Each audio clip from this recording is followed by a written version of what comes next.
So I came across this story on The Athletic this morning about a camp down in Houston for under the radar recruits that happens after National Signing Day.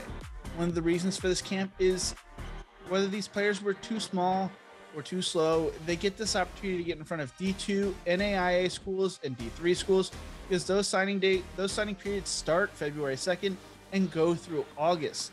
It's this great second chance, kind of last opportunity for these players. Over 1,400 campers have received scholarships worth $140 million, so it's working for these kids.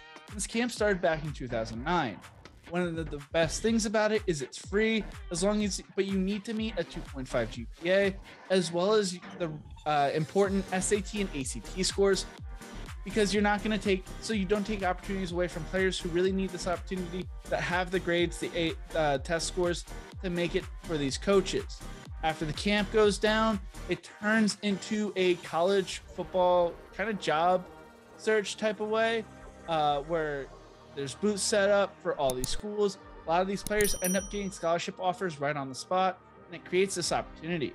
Now, this isn't just players who are D2 NAIA or D3 players. Some of these players have offers as preferred walk-ons for Division I schools, but are not getting any money. And a lot of these campers are on the lunch programs at their college or at their high schools. So having this free camp and earning a scholarship is important for them, whether they have a D1 opportunity or not. Just getting that scholarship money in can be huge for them to continue their education, whether that leads to playing in the NFL one day or getting great career opportunities. A lot of people have gone on to become doctors, successful businessmen, just overall success due to these camps.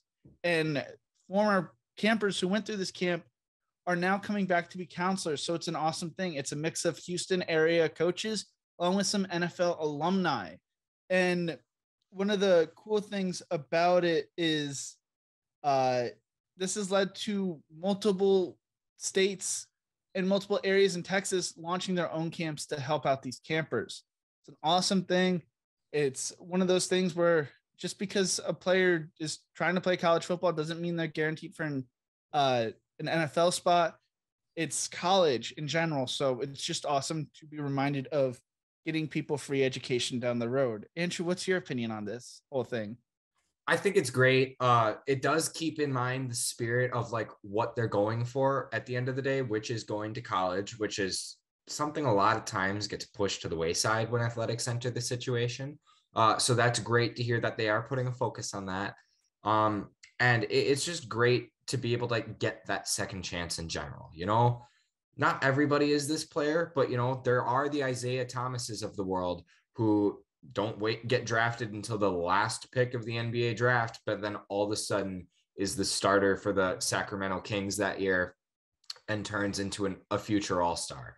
Not every kid who gets an opportunity from these camps will be that player, but even if one or two of them are, this camp can find itself really, really successful by finding that and just in general helping kids to be able to achieve the dream of going and playing at college or just even going to college in general.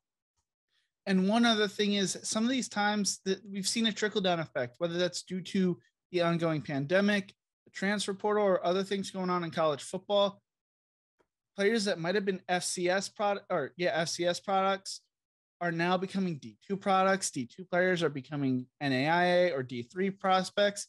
So just having this opportunity to get that last chance to earn that scholarship, because maybe they were overlooked because the way people are constructing rosters is so different.